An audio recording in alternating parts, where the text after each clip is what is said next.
Harlequin Special Release and HarlequinAudio present Long Tall Texans, Guy by Diana Palmer. Performed by Todd Mclaren. Dear listener, I can't believe that it has been 30 years since my first Long Tall Texans book, Calhoun, debuted. This series was suggested by my former editor, Tara Gavin, who asked if I might like to set stories in a fictional town of my own design. Would I? And the rest is history. As the years went by, I found more and more sexy ranchers and cowboys to add to the collection. My readers, especially Amy, found time to gift me with a notebook listing every single one of them, wives and kids and connections to other families in my own Texas town of Jacobsville. Eventually, the town got a little too big for me, so I added another smaller town called Comanche Wells and began to fill it up too. You can't imagine how much pleasure this series has given me.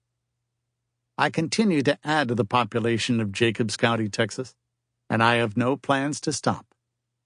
Ever.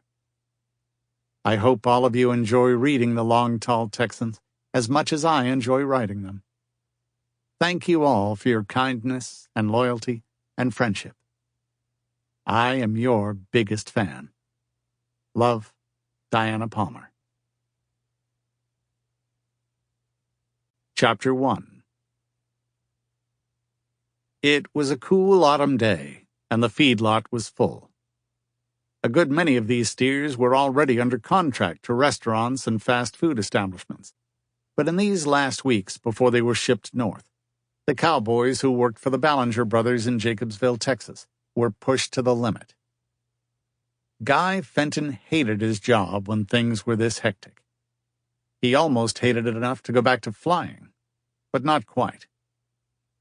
He pushed his hat back from his sweaty, dark hair and cursed the cattle, the feedlot, people who ate beef and people who bought it in eloquent succession. He wasn't a handsome man, but he still had a way with women. He was lean and lanky, 30 years old, with gray eyes and a tragic past that an occasional date numbed just a little. Lately, though, women had been right off his list of pastimes. There had been too much work here at the feedlot, and he was responsible for mixing the various grains and nutrients to put just enough, but not too much, weight on these beef cattle. He enjoyed the job from time to time, but just lately, everything was rubbing him the wrong way. A chance meeting with an old acquaintance several months ago from the days of his engagement had brought back all the bad memories and set him on a weekend binge. That was followed by another, when the man settled nearby and came to visit him occasionally, not realizing the damage he was doing to Guy's peace of mind. "For 2 bits," he said out loud, "I'd chuck it all and become a beachcomber." "Keep your mind on that conveyor belt, and thank God you don't have to climb down in there to inoculate those horn devils," came a drawling voice from behind him. He glanced over his shoulder at Justin Ballinger and grinned.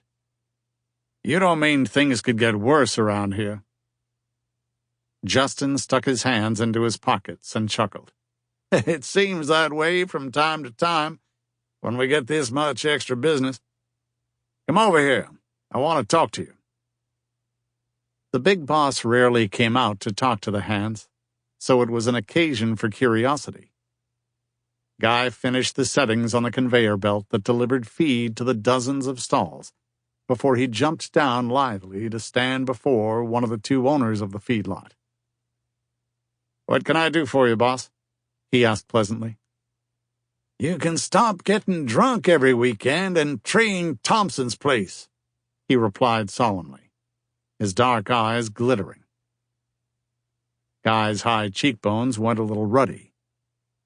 He averted his gaze to the milling, mooing cattle.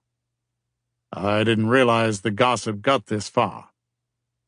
"You can't trim your toenails in Jacobsville without somebody knowing about it," Justin returned. "You Sample complete. Ready to continue?